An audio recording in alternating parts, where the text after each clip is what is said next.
ना, उनकी गालियों में भी अल्लाह ने बरकत रखी है, बरकत रखी है। उनके डांटने से कोई छोटा नहीं होता, कोई छोटा नहीं होता, बल्कि जो बाप की गालियां बर्दाश्त कर लेता वो बड़ा हो जाया करता है, वही बड़ा हो जाता है जो उनकी गाली बर्दाश्त करता है। सच्ची बात है, सोच भी नहीं सकते। वो किसी ने एक सवाल किया था, मैं अक्सर इस बात को कहता हूँ, वो पूछा था, बात समझ में नहीं आई, माँ उठाती है तो गोद में रखती है, बाप उठाता है तो कंधे पे क्यों रखता है? तो किसी दानिश्वर ने जवाब दिया था, माँ गोद में इसलिए उठाती है कि माँ चाहती है जहां तक मैं देख रही हूं वहां तक मेरा बेटा भी देख ले। सुभान अल्लाह। लेकिन बाप इसलिए कंधे पे बैठाता है जहां तक मैं नहीं देख रहा हूं वहां तक कभी मेरे बेटे को नजर आए। सुभान अल्लाह, सुभान अल्लाह। इसलिए बाप कंधे पे बैठाता है। अल्लाह तौफीक देना तो बाप की कदर करना, कदर करना। खुदा की कसम, इससे बड़ी चाहने वाली जात तुम्हें नहीं मिलेगी, नहीं मिलेगी।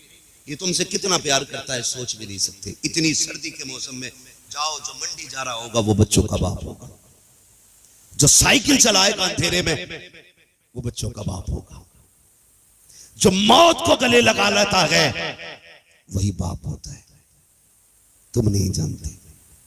एक बहुत बड़ा शायर, नाम नहीं लूंगा, अल्लाह उन्हें गरीक रहमत फरमाए, उनके मुंह में कैंसर हुआ, डॉक्टरों ने पढ़ने से मना किया था। बाप की सोच देखते हैं आप, जानते हो, मैं उस दिन से फिक्रमंद हूं। वो नात पढ़ते थे तो मुंह से ब्लड आता था, डॉक्टर ने कहा था मर जाओगे, कम जियोगे अगर तुम नात पढ़ोगे ऐसी कंडीशन में। तो वो कहता था मैं चंद दिन का मेहमान हूं, चाहता हूं ये जिंदगी कम ही सही कुछ दिन बच्चों के नाम कर जाऊं। ये सोच होती है एक बाप की। बीमारी में भी आराम चाह के नहीं करता है बाप, ताकि बच्चों को अच्छी जिंदगी दे सके। आज हम बाप की इज्जत नहीं करते। बैठा करो ना यार। मैं जानता हूं आपके भी पीर होंगे, मेरे भी पीर हैं। हमें अपने पीरों की हथेलियों का पता है कि इसके पीर हाथ कितने नरम है। तलवे दबाए मैंने, मेरे पीर के तलवे गुलाब जैसे थे। कभी बाप के ठेठे पड़े हुए हाथ की हथेली भी देखना, उसके तलवे देखना कितनी जगह से एड़ियां फट गई हैं, उन्हें चूमा कर। तू नहीं जानता है ये एड़ियां ऐसे नहीं फटी हैं, तुझे बचपन से जवानी दिलाने के लिए ये एड़ियां फट गई हैं। इसके भी हाथ गुलाब जैसे होते अगर इसने तेरे लिए मजदूरी नहीं की होती। इसके हाथ भी नर्म होते अगर इसने तेरे लिए ओवर टाइम ड्यूटी न की होती। इसके हाथों में ठेठे क्यों हैं? वक्त से पहले तेरे स्कूल की फीस देनी थी, टाइम से पहले तेरे कपड़े बनने थे, वक्त से पहले तेरी ड्रेस तैयार होनी थी। इसने ओवर टाइम ड्यूटी की है तो इसकी वजह से हाथों में छाले पड़ गए। और यार मैं तुमसे बच्चों कह के जाऊंगा, बाप अगर मजदूर है ना तो फख्र से कहा करो मेरा बाप मजदूर है। फख्र से कहा करो मेरा बाप मजदूर है। मेरे पास एक फोन आया था, तुम्हारे अब्बा को समझाइए।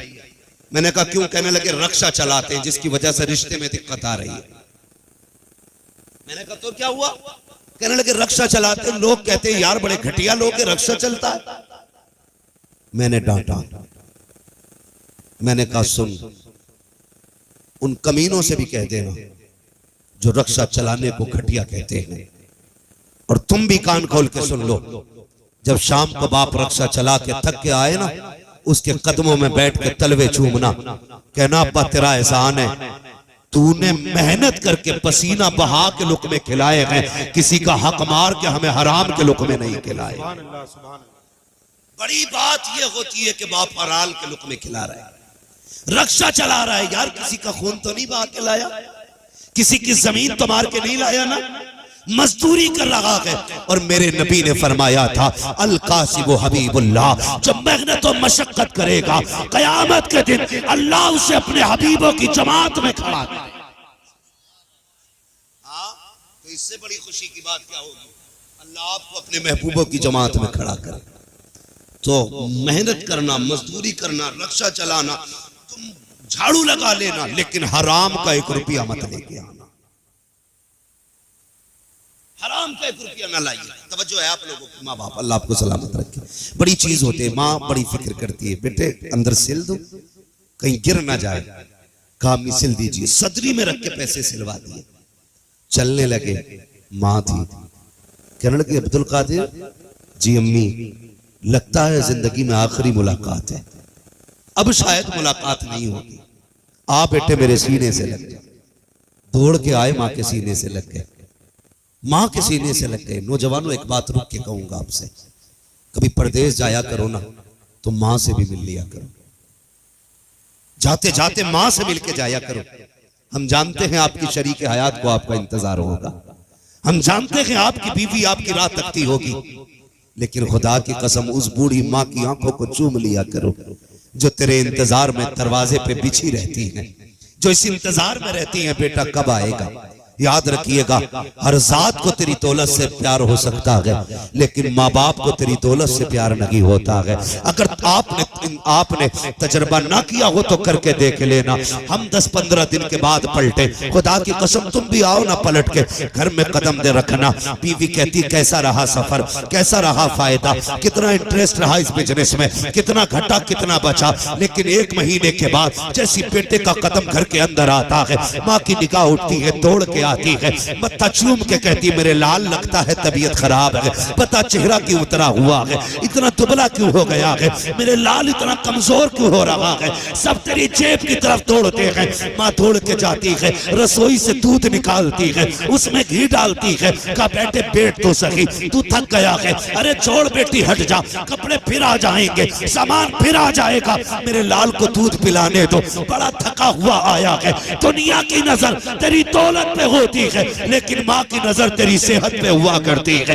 वो लाल को देखना चाहती है। परदेश जाया करो या परदेश से आया करो, कुछ देर माँ बाप को दे दिया करो, उनके कदमों में बैठ जाया करो। तुम क्या जानो, जब तुम दूर चले जाते हो, वो माँ जो तुम्हें लोरी दे के सुलाती रही, जो तुम्हें सीने से लगा के बातें करती थी, तुझे 3 महीने हो गए हैं, तू माँ से दूर गया है। जब तेरी याद आती है, वो दीवार से बातें करती है, वो पौधों को तेरा नाम लेके आवाज देती है। शायद दीवार से तेरी आवाज आ जाए, किसी पौधे से तेरी आवाज आ जाए। ये आदमी कब करता है, जब किसी से इश्क की हद तक लगाव होता है। ओ यार बता तो सही, तू तो मुंबई में ऐश कर रहा था, माँ की रातें कैसी गुजरी है तुझे क्या पता है। तू तो ऐश कर रहा था बंगलों के अंदर, माँ कितनी रोई है रात को तू क्या जाने। जब आया कर, बैठ जाया कर माँ की कदमों में, सारी डिग्रियां, सारे ओहदे, सारी पगड़ियां उतार कर उसके कदमों में बैठ। खुदा की कसम 5 स्टार होटल में वो सुकून नहीं मिलता है